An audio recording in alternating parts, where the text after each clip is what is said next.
Princess looked at the human standing before her throne and felt nothing but boredom. This was the 17th man Earth had sent to win her hand in marriage. Like all the others, he wore expensive clothes and carried gifts that sparkled under the palace lights. Like all the others, he would fail.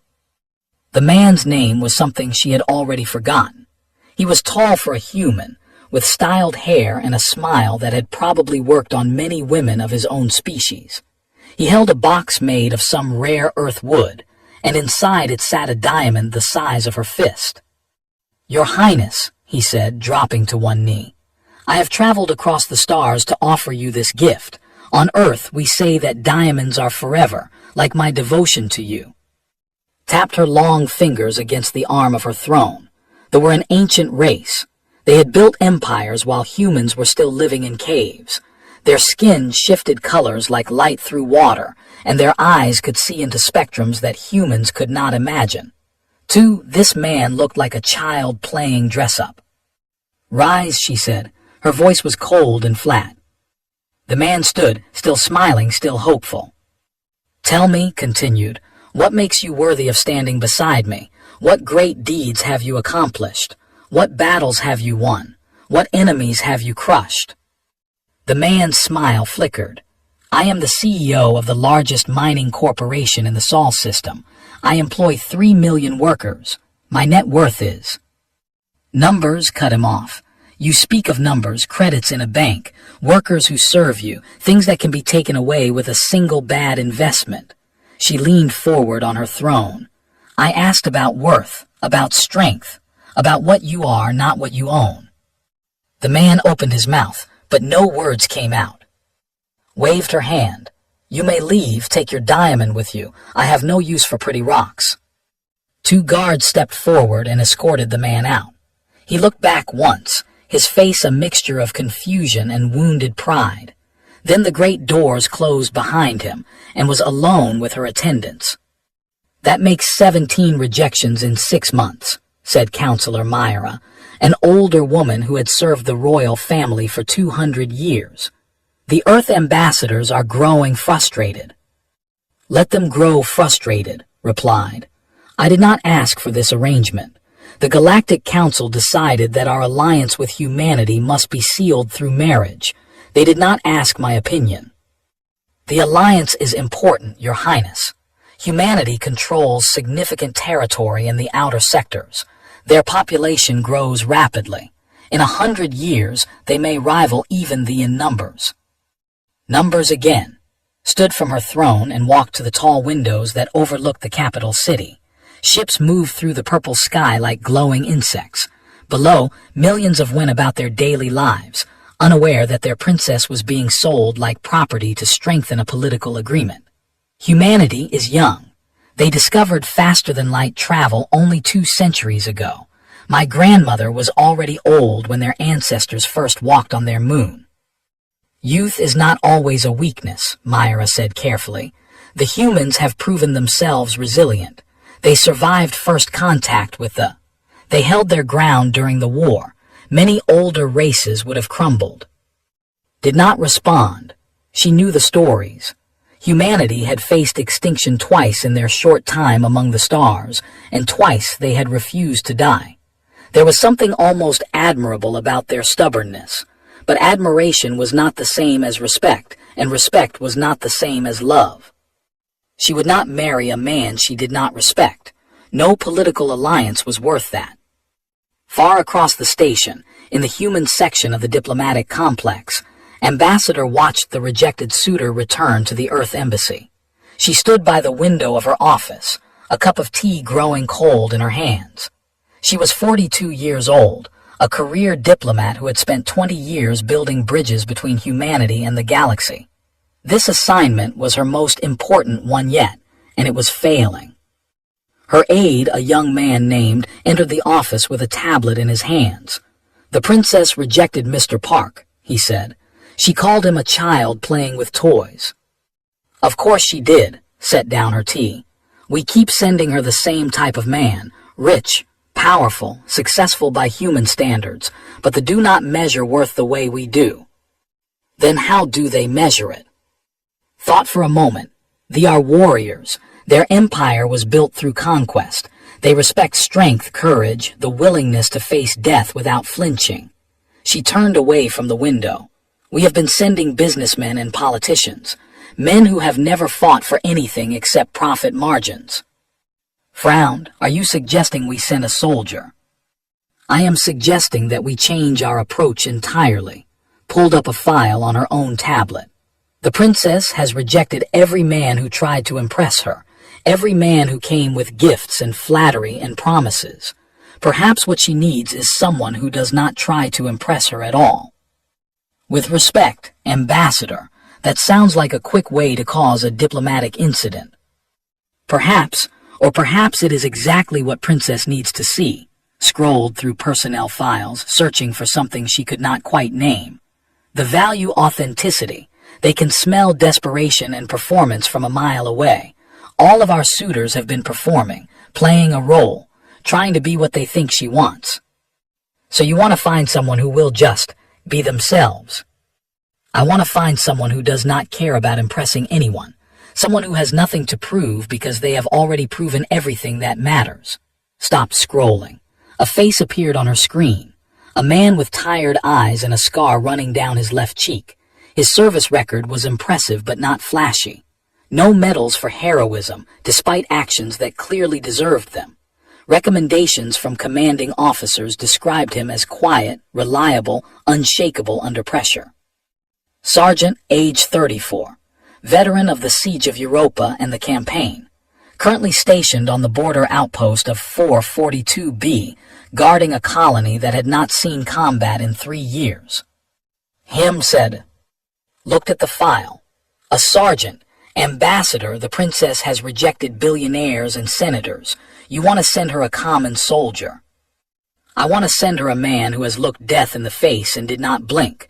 A man who has nothing to offer except exactly who he is. Smiled slightly. The princess wants strength. Let us show her what human strength really looks like.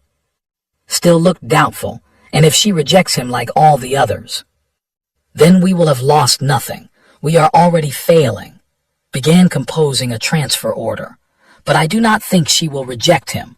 I think Sergeant is exactly the kind of man that Princess has been waiting for without knowing it. Across the station, stood alone in her chambers, staring at her reflection in a mirror made of polished crystal. She was beautiful by any species standard, powerful, royal, everything a princess should be, and yet she felt hollow, empty, like a statue carved to look like a person but lacking anything real inside. 17 suitors, 17 failures, 17 men who saw only her title, her power, her usefulness to their ambitions. She wondered if any man would ever see her. Just her. The real hidden beneath the crown. Sergeant did not understand why he was here. 3 weeks ago, he had been on 442B, doing the same patrol routes he had done for 2 years. The colony was quiet. The war was over. His days were simple and predictable, and that was exactly how he wanted them. Then the transfer orders arrived, signed by an ambassador he had never heard of, pulling him off the border and sending him to the diplomatic station for reasons that made no sense. You have been selected for a special assignment, the orders said. No further explanation. Now he stood in the dressing room of the Earth Embassy, staring at the formal uniform they expected him to wear. It was stiff with medals and decorations, most of which he had never bothered to collect in person. He preferred his combat fatigues. They were worn and faded, but they fit right. This uniform felt like a costume. The princess will receive you in 1 hour, said the aide who had escorted him here. His name was young, nervous, clearly uncomfortable around soldiers. Ambassador wanted me to brief you on protocol. Protocol, repeated. His voice was low and rough, like stones grinding together. Yes. When you enter the throne room, you should bow deeply, the considerate, respectful. When you address the princess, use her full title, Her Royal Highness Princess of the Crimson Throne, third daughter of Emperor Iran, holder of the mandate. Do not speak unless she speaks to you first. Do not make direct eye contact for more than 3 seconds, and whatever you do, do not. Stop, said. Stopped. I am a soldier, said slowly. Not a diplomat, not a politician, not a suitor. Why am I here? Hesitated. The ambassador believes you might succeed where others have failed. At what? At winning the princess's favor. Stared at him. The silence stretched until began to sweat. You want me to marry an alien princess, said. It was not a question. The alliance between Earth and the Dominion depends on it. 17 suitors have already failed. The ambassador thinks you might be different. Different how? Did not have a good answer for that. He mumbled something about the respecting strength and courage, about soldiers having qualities that businessmen lacked, listened without expression. When finished, simply turned back to the mirror and continued adjusting his uniform. I will meet the princess, he said finally, but I will not pretend to be something I am not. If she does not like what she sees, that is not my problem. 1 hour later, walked into the throne room of the diplomatic station. The room was enormous. Crystal pillars rose toward a ceiling so high it disappeared into shadow. Light came from sources he could not identify, filling the space with a soft purple glow. Everything was designed to make visitors feel small, to remind them that they stood in the presence of an ancient and powerful civilization. Felt nothing. He had seen worse places. He had fought in the tunnels of Europa, where the walls pressed so close you could not swing a rifle. He had survived when the sky itself seemed to attack. A fancy room did not impress him. The princess sat on a throne at the far end of the hall. She was tall and beautiful, her skin shifting through shades of blue and silver. Her eyes were the color of liquid mercury, and they watched him approach with obvious curiosity. Attendants flanked her on both sides, their faces unreadable. Stopped 10 feet from the throne, the proper distance for a formal greeting. He did not bow. The attendants gasped. One of them stepped forward as if to intervene, but the princess raised her hand and stopped him. You do not bow, observed. Her voice was calm, but there was an edge beneath it, a warning. I bow to my commanding officers, replied. You are not in my chain of command. More gasps. One attendant looked like he might faint. Do you know who I am? Asked. Princess, third daughter of the Crimson Throne, holder of the mandate, he paused. I was briefed. And yet you show no deference. Met her eyes directly. I show respect. Deference is different. Deference is earned through action, not title. I do not know you yet. I cannot defer to someone I do not know. The silence that followed was so complete that could hear his own heartbeat. He waited. He was good at waiting. 14 years in the military had taught him patience. Studied him, this human was not like the others. He did not tremble or sweat. He did not look at her with hunger or calculation. His face was calm, almost empty like still water, and his eyes held something she recognized. The look of a man who had seen death so many times that he had stopped fearing it. You are a soldier, she said finally. Yes. You have fought in wars. Yes. The campaign, the siege of Europa, 12 days without reinforcement or supplies, holding a position against enemy forces that outnumbered you 10-1. The reports exaggerate, said.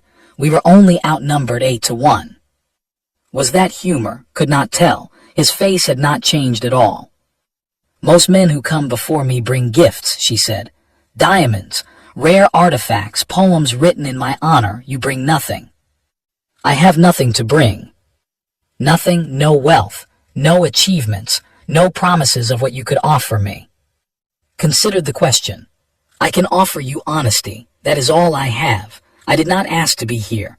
I do not want power or status or political advancement. I am a soldier. I follow orders, but I do not lie and I do not pretend. Leaned forward on her throne.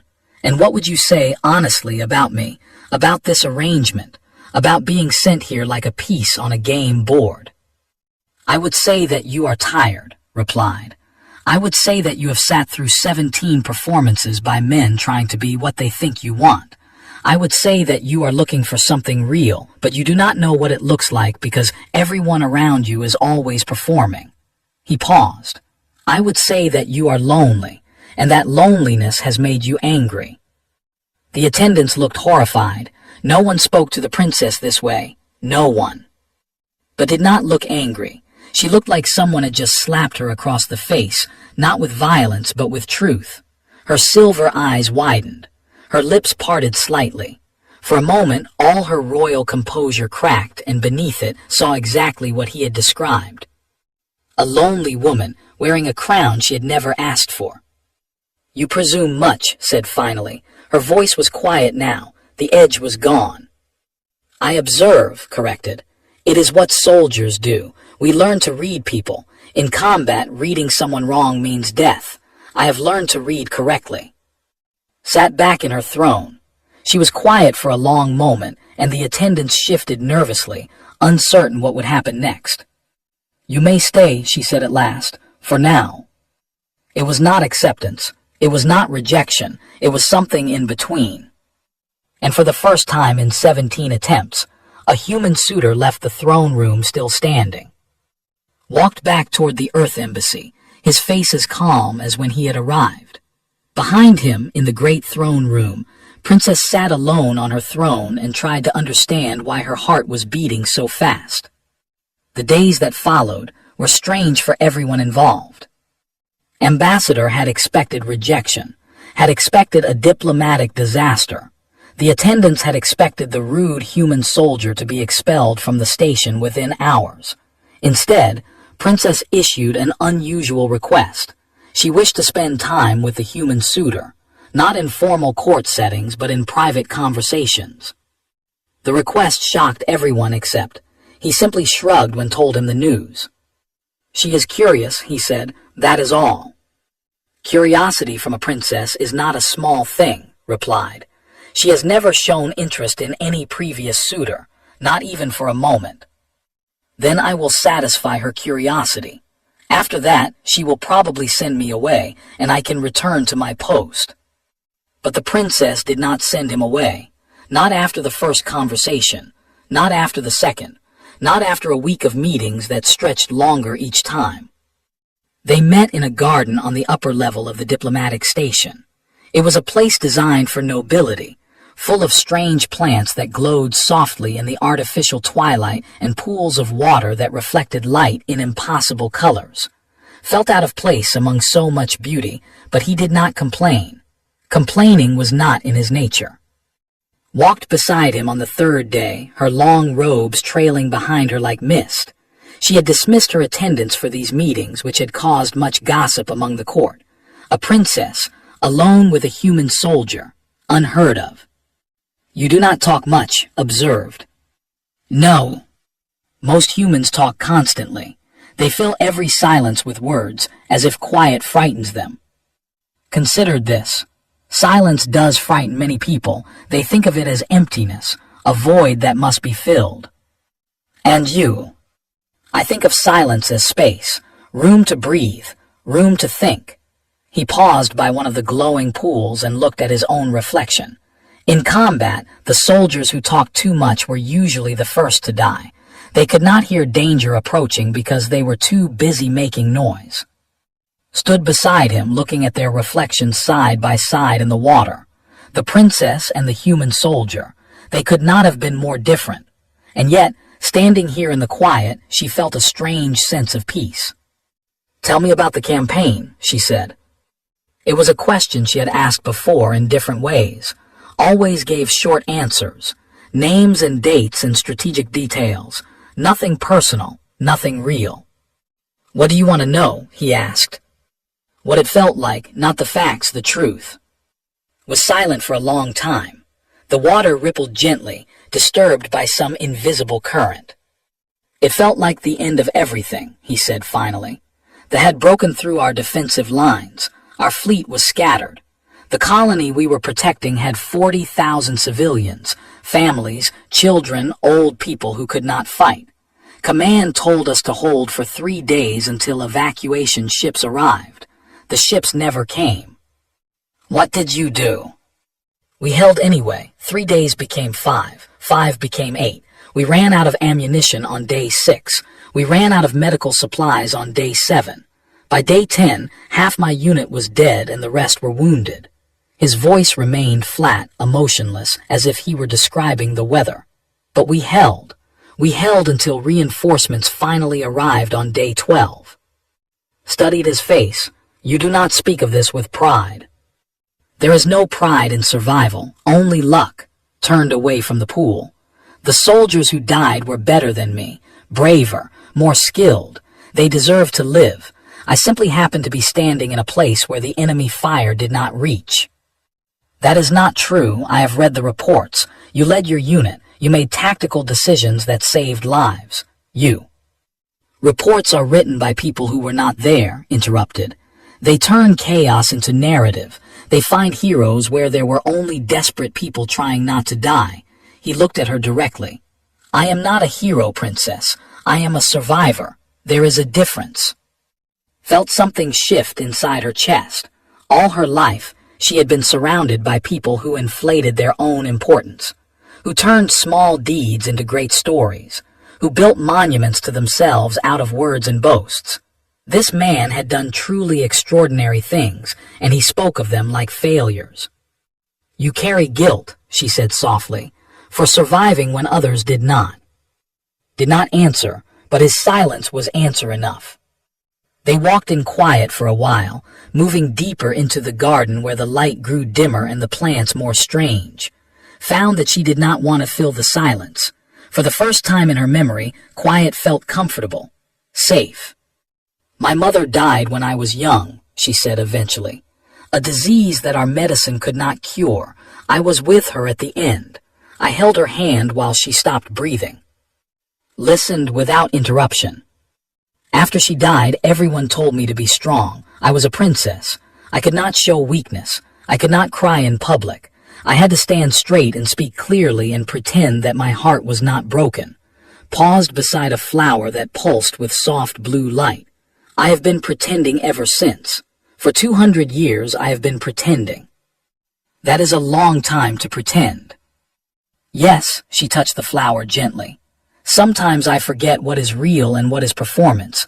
I look in the mirror and I do not recognize the person looking back. She is a princess. She is perfect and cold and powerful, but she is not me. The real me died with my mother. What remains is just a role. Stood beside her, close but not touching. The real you is still there, he said. I can see her. Looked at him. How? How can you see what I have hidden for 2 centuries? Because I recognize hiding. I have done it myself. He met her eyes. After I stopped feeling things. It was easier that way. If you do not feel, you cannot hurt. If you do not connect, you cannot lose. I built walls around myself so high that nothing could get through. He paused. But walls keep things out and also keep things in. I trapped myself inside my own fortress. Are you still trapped? He considered the question. I was, until I came here, until I met you. Felt her heart skip. What changed? You asked me real questions. You wanted real answers. You did not want performance or flattery. You wanted truth. The corner of his mouth twitched, the closest thing to a smile she had seen from him. Truth is the only key that opens those walls. Someone has to want to see inside. Someone has to care enough to ask. Stepped closer to him. They were almost touching now. She could feel the warmth radiating from his body. Humans ran hotter than she had learned. I want to see inside, she whispered. I want to know who you really are, not the soldier, not the survivor, the man beneath all that silence.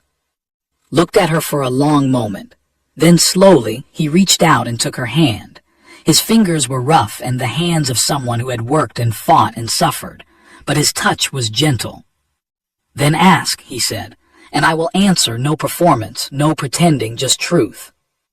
They stood together in the garden as the artificial twilight deepened around them. 2 lonely people who had spent years building walls, finally letting someone else see what lay behind them. And in that moment, something began to grow between them, something neither of them had expected. Something real. News of the princess spending time with the human soldier spread quickly through the Dominion. Most reactions were surprise or curiosity, but some reactions were darker.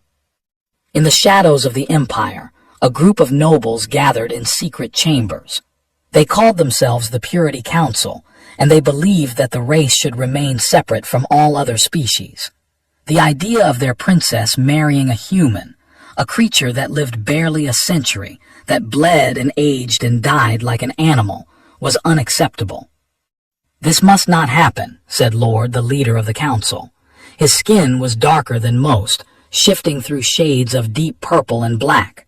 "The princess has been corrupted by human influence. We must save her, even if she does not wish to be saved."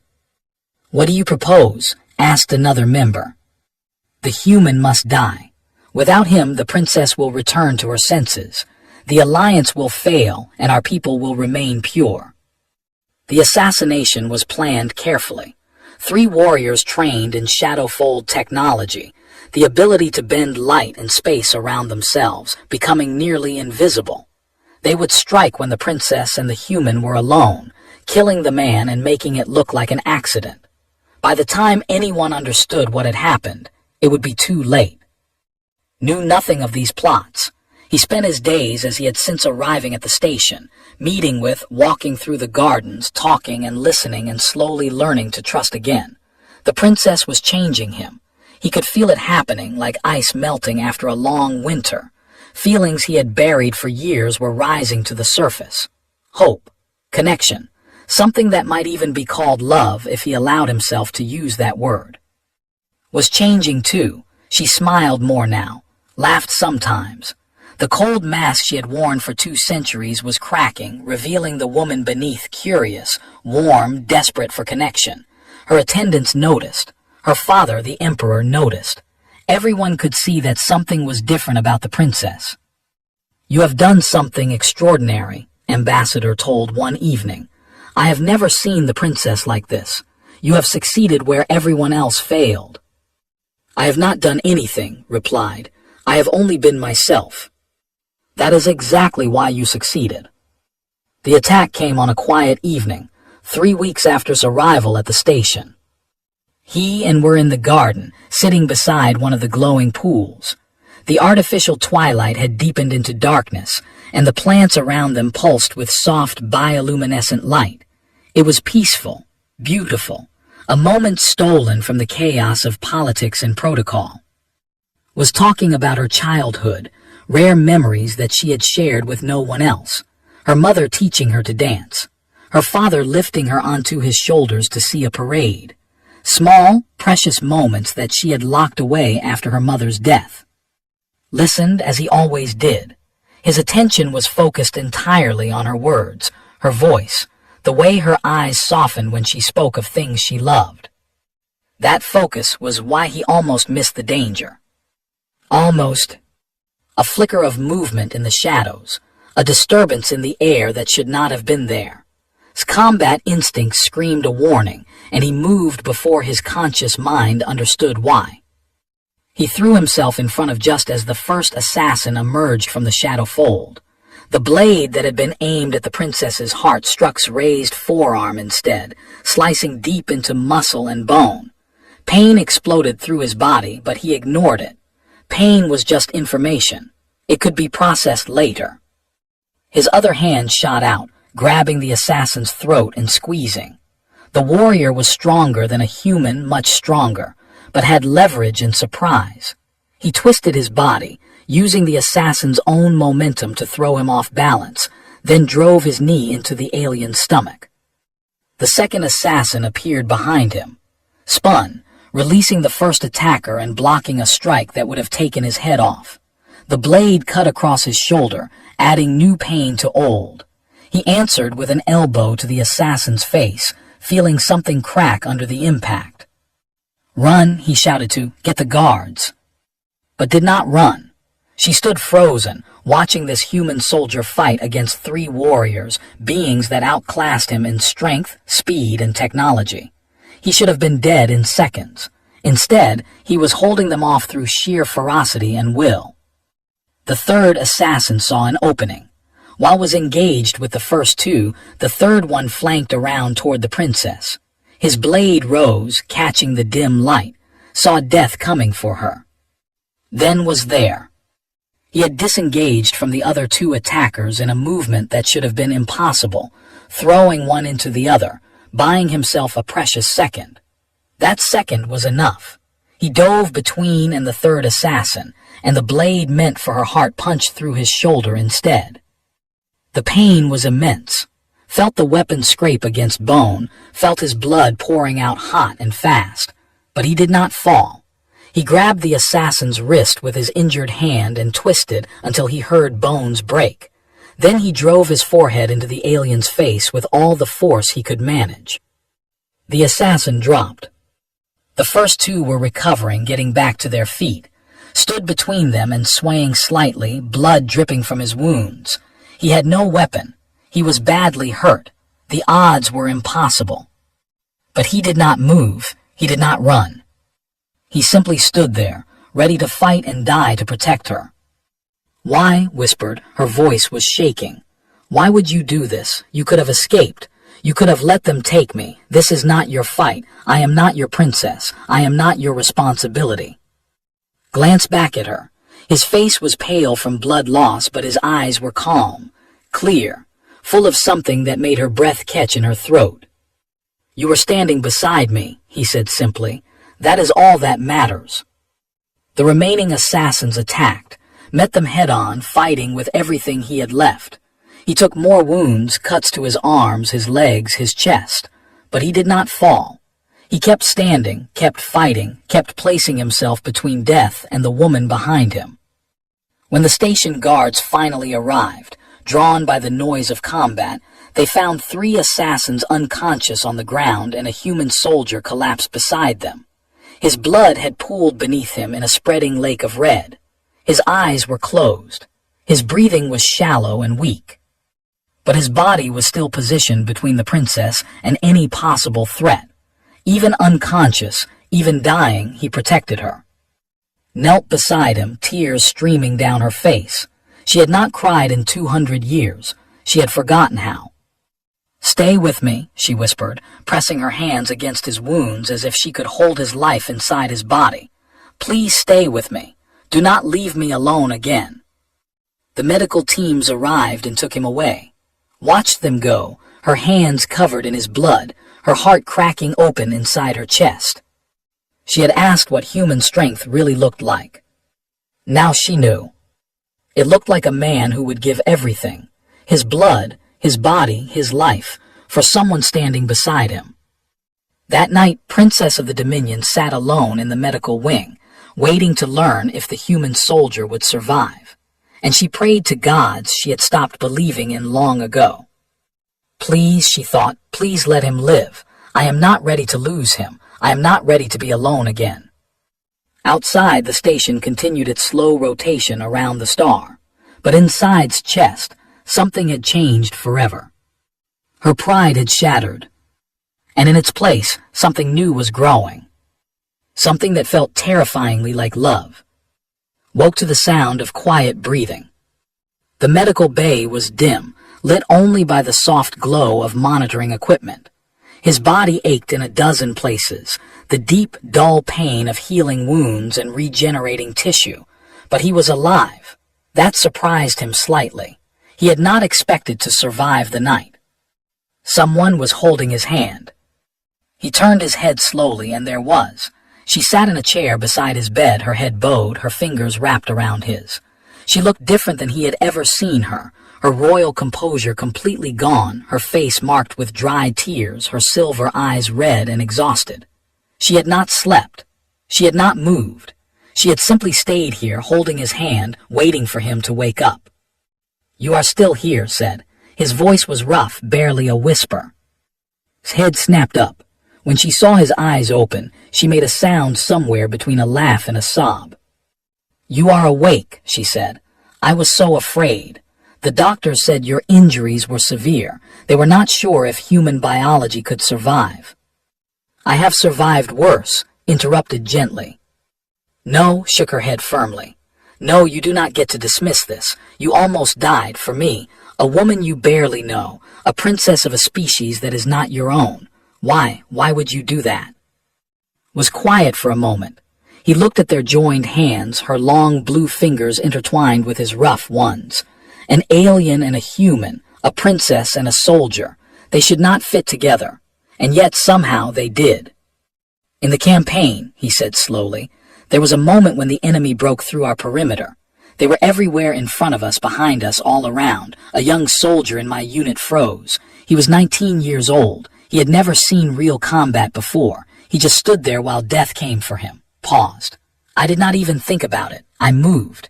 I put myself between him and the enemy fire. I took the bullets that were meant for him. Why? Asked.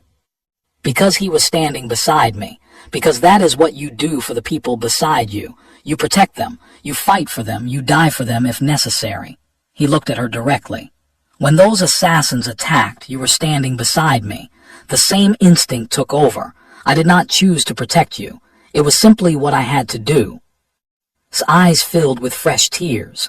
But I am not one of your soldiers. I am not part of your unit. I am. You are the person beside me, said. That is all that matters. You do not have to earn protection through rank or loyalty or obligation. You simply have to be there. And I will stand between you and anything that threatens you. That is who I am. That is what humans are. He lifted his other hand, the one wrapped in bandages from shoulder to fingertip, and touched her face gently. I was dead inside for a long time. After the wars, after the losses, I stopped feeling anything. I built walls and hid behind them, but you broke through. You saw the real me. You wanted to know who I was beneath all the silence. He wiped a tear from her cheek.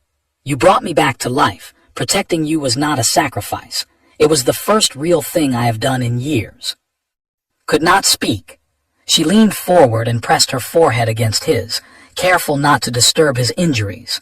They stayed like that for a long moment, breathing together, two lonely people finally finding what they had been searching for. I love you, whispered. The words felt strange in her mouth. She had not said them to anyone in 200 years. But they were true. They were the most true thing she had ever said. I love you too, replied. I did not expect to. I did not want to, but it happened anyway, and I am glad it did. The wedding was small, insisted on it. No grand ceremonies, no weeks of celebration, no displays of wealth and power, just a simple gathering in the garden where they had first learned to trust each other. Ambassador was there, along with a few attendants and witnesses. The emperor himself came, though he stood quietly in the back, watching his daughter with something like wonder in his ancient eyes.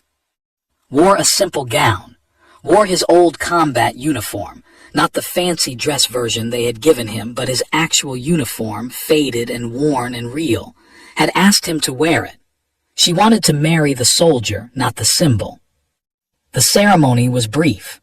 Traditions and human traditions blended together into something new. They spoke vows in both languages. They exchanged tokens, a crystal and a human soldier's badge, and when it was done, they stood together as husband and wife. The Galactic Council was stunned. An alliance that had seemed impossible was suddenly permanent. Earth and the Dominion were now connected not by politics or economics, but by something far more powerful. In the years that followed, the effects of this union spread across the galaxy. Human colonies in the outer sectors flourished under protection. Trade routes opened.